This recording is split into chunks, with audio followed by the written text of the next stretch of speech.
पश्चिमी देशों से मिले पावर बूस्टर के बाद यूक्रेन आक्रामक हो गया है। इससे बौखलाए रूस को अब उसके दोस्त नॉर्थ कोरिया ने खुले समर्थन का ऐलान कर दिया है। अब तक जेलेंस्की जिस बात का अंदेशा जताते हुए डरे हुए थे, अब वो सच साबित हो रहा है। जी हाँ, नॉर्थ कोरिया के तानाशाह किम जोंग ने ऐलान किया है कि वो यूक्रेन के खिलाफ अपने हथियार ही नहीं बल्कि अपने सैनिकों को भेज रहे हैं। इस युद्ध में हुए एक नए खिलाड़ी की एंट्री के बाद से यूक्रेन और अमेरिका दोनों ही काफी चिंतित हैं। यही वजह है कि किम को रोकने के लिए अमेरिका को अब चीन के सामने गुहार लगानी पड़ रही है। यहाँ ये कहना गलत नहीं होगा कि उत्तर कोरिया से अपनी दोस्ती को मजबूत करने के लिए रूस पूरी ताकत से लगा है। कई मौकों पर दोनों देश के नेता आपस में मिल चुके हैं। दोनों देशों के बीच कई बड़े सैन्य समझौते पर हस्ताक्षर हो चुके हैं।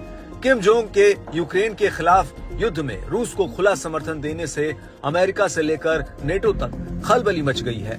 उत्तर कोरिया पर इससे पहले अपने 10,000 सैनिकों को रूस के समर्थन में युद्ध लड़ने के लिए यूक्रेन भेजने का आरोप था।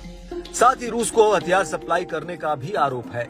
बता दें कि रूस के रक्षा मंत्री इन दिनों उत्तर कोरिया में ही हैं।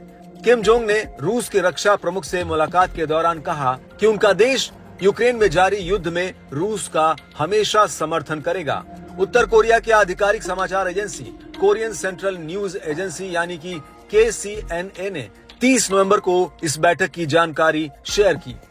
रूसी सैन्य प्रतिनिधि मंडल, जिसका नेतृत्व रक्षा मंत्री आंद्रेई बेलोसोव कर रहे थे, शुक्रवार को उत्तर कोरिया पहुंचे। ये यात्रा ऐसे समय में हुई है जब दोनों देशों के बीच सैन्य सहयोग को लेकर अंतर्राष्ट्रीय स्तर पर चिंता बढ़ रही है। वहीं एक रिपोर्ट में यह भी दावा किया गया कि नॉर्थ कोरियाई सैनिकों के जंग में शामिल होने से रूस को यूक्रेनी इलाकों पर तेजी से कब्जा करने में कामयाबी मिली है। यही वजह है कि अब अमेरिका नॉर्थ कोरिया को रोकने के लिए चीन से गुहार लगा रहा है।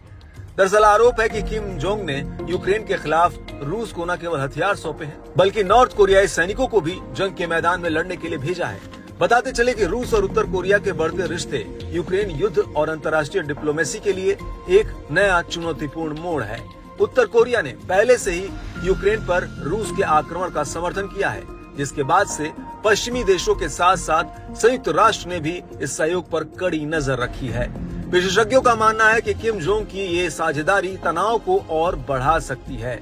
वहीं अमेरिका का कहना है कि 8,000 उत्तर कोरियाई सैनिक यूक्रेन की सीमा के पास रूस में हैं और आने वाले दिनों में यूक्रेनी सैनिकों के खिलाफ क्रेमलिन की लड़ाई में मदद करने की तैयारी कर रहे हैं। हालांकि चीन ने अभी तक इस कदम पर सार्वजनिक रूप से कोई टिप्पणी नहीं की है।